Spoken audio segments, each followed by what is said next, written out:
couldn't be more excited to be at the Bolt Graphics headquarters in the Bay Area with the CEO, Darwesh. Welcome. Thanks for coming. Let's just start off with the question that I've had on my mind for a while. At 14 years old, you started in hardware and quickly progressed into designing enterprise level data center products. What sparked that curiosity? Yeah, I'm always really interested in how things work. When I was a kid, I was very curious. I like to take things apart. I like to understand how they work. Why are things made a certain way? Can it be done better? As a kid, I got access to a computer when I was really young, and I didn't have the ability to play games all the time on the computer. So I figured out how to hack into the computer, and getting access to the games was kind of the first time that I got rewarded for being able to do that kind of stuff. And after that, it was, let's figure out how all these computers work. I'm really interested in this in general. Instead of focusing so much on homework and school, I focused more on messing around with computers. It was very fortuitous because being able to play around with computers directly kind of led to being able to work in the computer and the IT industry. That started out very early, just messing around, doing basic IT level stuff. As I got better at doing that, I got promoted and I got really good at building data centers and architecting full systems. But yeah, I mean, it just kind of started out like I was really curious about this kind of stuff, and I was lucky to have access to a computer when I was really young, and it was kind of easy from there. And here we are today. Here we are. Well, let me ask you this. Is there a belief that you held strongly, even in those young years, that you've latched onto that most people thought was wrong, but now you can point to as being right? Yeah, I think being able to understand how things work, being able to approach from a first principles perspective, I think really is about understanding what historically has led to things being a certain way.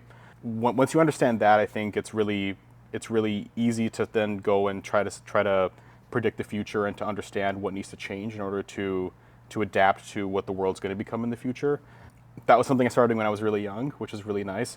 On the GPU side, I started playing with GPUs, and I really started to understand what the limitations of those GPUs were. So I was putting these GPUs into big data centers, and I had firsthand experience of how hard it is to get these GPUs to scale and to work together at that level of scale, and then also bringing applications onto those GPUs was not always very straightforward. So as I did that, I collected a lot of information about how, if I were to build a GPU, how would I do this differently? And that was kind of the impetus for maybe I should build a company to do this myself, because I feel like I have enough context and I feel like I have a good understanding of what needs to happen in order for a GPU to be successful in the market. So was that your aha moment where, or was there a specific moment where you said, you know what, I'm going to take this knowledge, I'm going to start a company? Yeah, that's a great question. I think there were two aha moments. The first one was definitely when I was working in the data center space and I got to have firsthand experience of the pains of integrating them at scale. And the second aha moment was actually kind of a surprise to me. It was on the other side, working with end users, people who were buying GPUs at retail, playing games with them like I was doing. And they were also struggling. They were also, saying that, I wish the GPU was different in this way. I wish it offered these functionalities. I wish it was less expensive. I wish it was more efficient, all that kind of stuff. But it's a divergence from what the vendors say, right? The GPU vendors always say, our product is great. You'll be very happy using them. But when you go to the end user, they say, actually, I want something a little bit different. So there were two aha moments. One was on the data center side of okay, this can be a lot better from an integration perspective. And then also just seeing people struggle with their workloads on GPUs, I think, was the second part of it. I'm kind of a nerd for naming conventions. Bolt Graphics. Yeah. Tell us a little bit about the genesis of that name. Yeah, so honestly, it's pretty simple. I picked Bolt because it sounded fast, it was easy to say, and it was available at the time.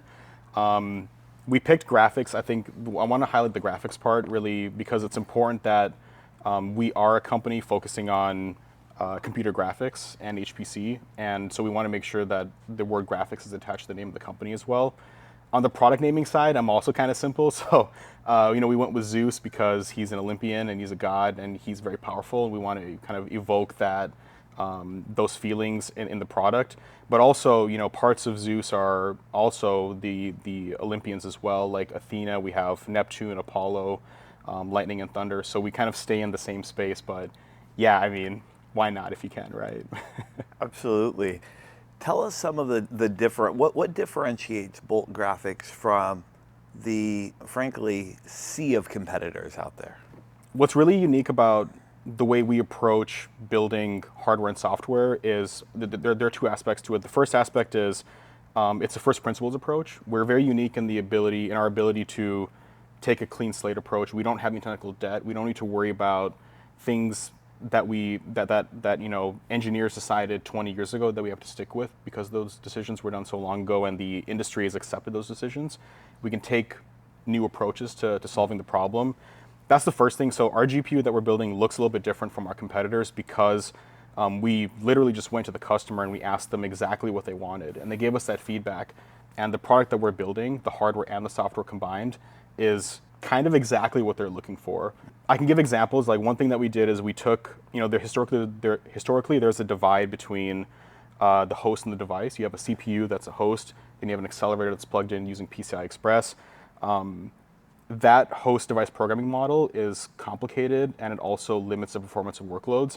In our case, we took the CPU from the host and we put it inside the GPU, and that removes that entire divide. It improves the performance, the usability of the accelerator massively. But those are things that you can only do when you take a first principles approach. You can't just take an existing GPU, stuff a CPU inside of it, and call it a day. It requires that level of first principles thinking. Are there any examples of either early adopters or customers that you can share, maybe not by name, but that have really energized you and the team because of their reaction? Yeah, so we were really careful. It was really important for us to bring in the customers and the end users extremely early into the development process. So we've been actually working with customers for about 4 years now. They've been giving us feedback on the hardware and software that we've been building for a long time now. This is really nice because we get the buy-in from the customer very early, and they feel like we're building something for them, which is really important. The feedback that we've gotten from these customers, a lot of them are large enterprises, is they're extremely excited to get access to the hardware in production and to take that and to change the world with that. So the feedback's extremely, extremely positive. It's really nice because, like I said, we're able to build something that they're actually asking for.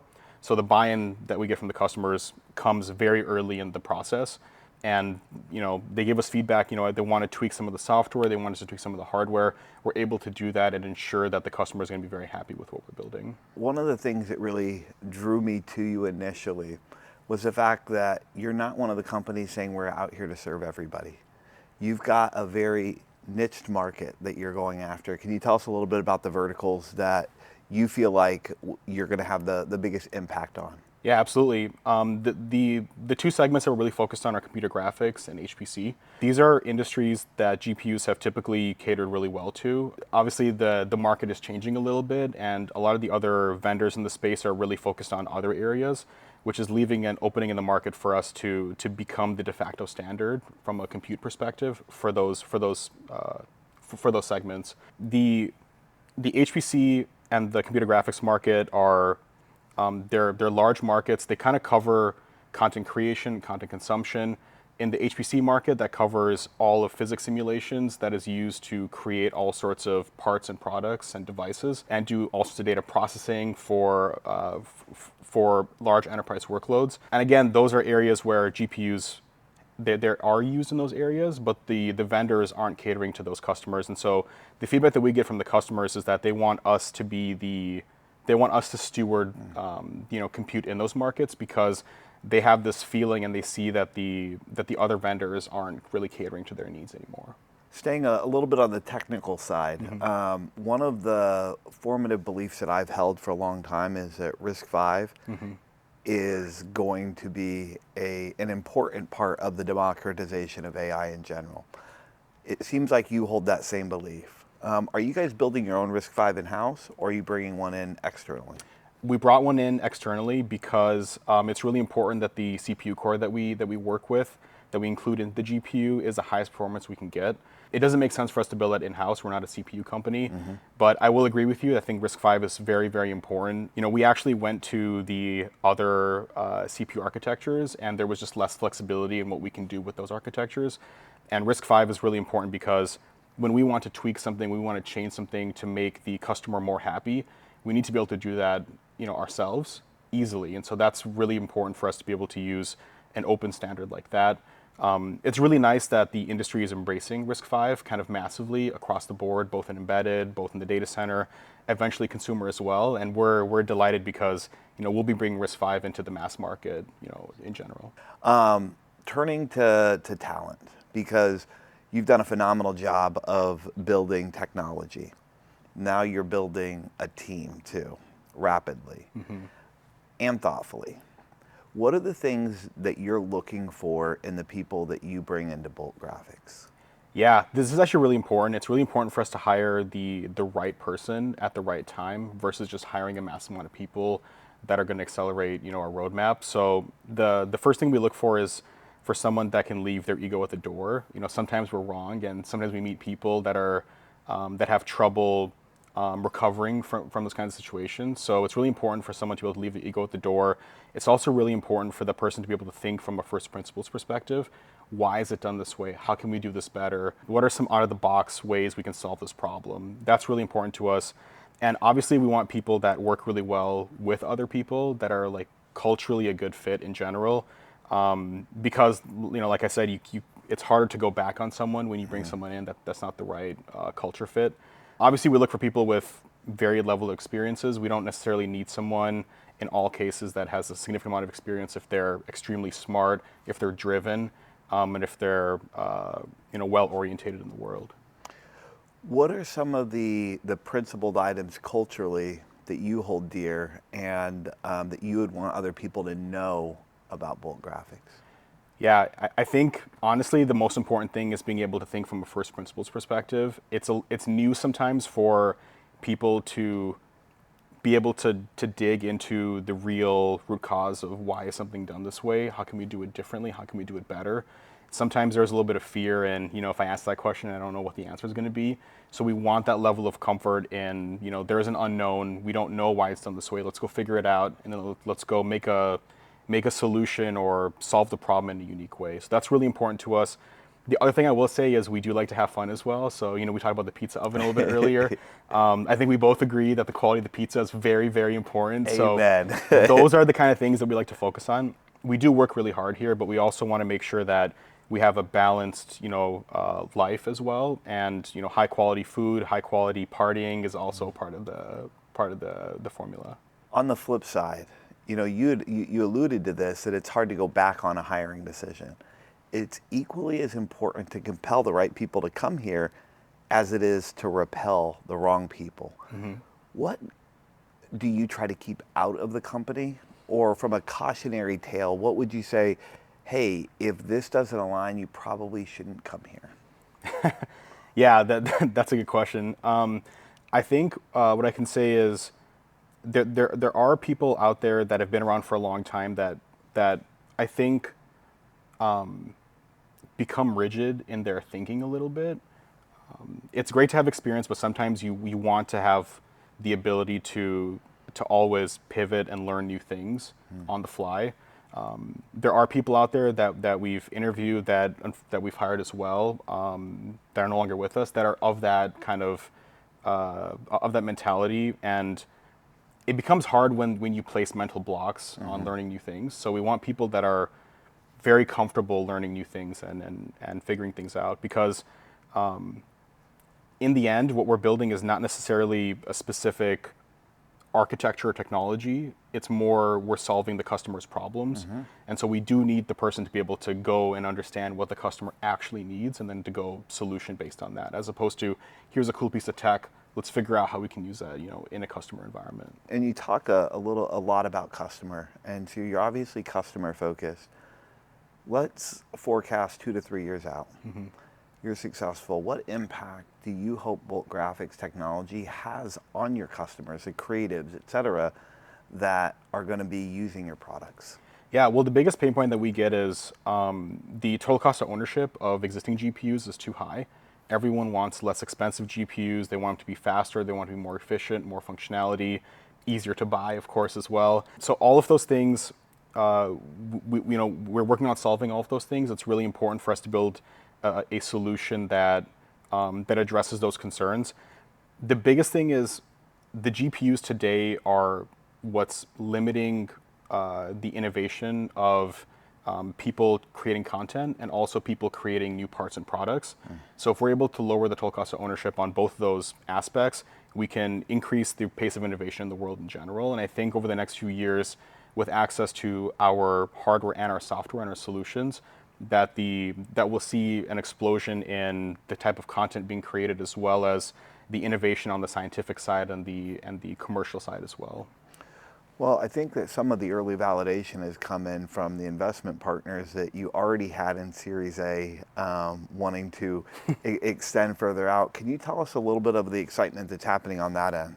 Yeah, I will say it's a great time to be raising money. It's yeah. So like you mentioned, we raised the Series A round late last year, and all of the investors that participated in that round wanted to come back in because the progress that we're able to make in such a short time is so impressive to them. And like you said, the customer story is very important because you can kind of speculatively build hardware and build solutions and hope the customer wants it. And there's this period, this waiting period. Do they really want this? You know, is this exciting for them? Are they going to buy it? Are they going to use it? Does it actually solve their problem? And in our case, we get constant validation from the customer. So as we make progress in our technology, we get that feedback, and it makes the product that we build a lot better, but it also provides that feedback to the investor that what we're building is actually, you know, something that the customer will use, that will be successful in the future. You know, Darwesh, the thing is, a lot of companies make big promises, bold claims, and they never really have anything that comes to light or to fruition. So what makes you different? What have you guys actually built? Yeah, it's a great question. So we've spent 4 years working on the silicon IP in FPGA, so we've been showing that off and working with customers on that. But recently, actually a few weeks ago, we taped out a 12 nanometer test chip.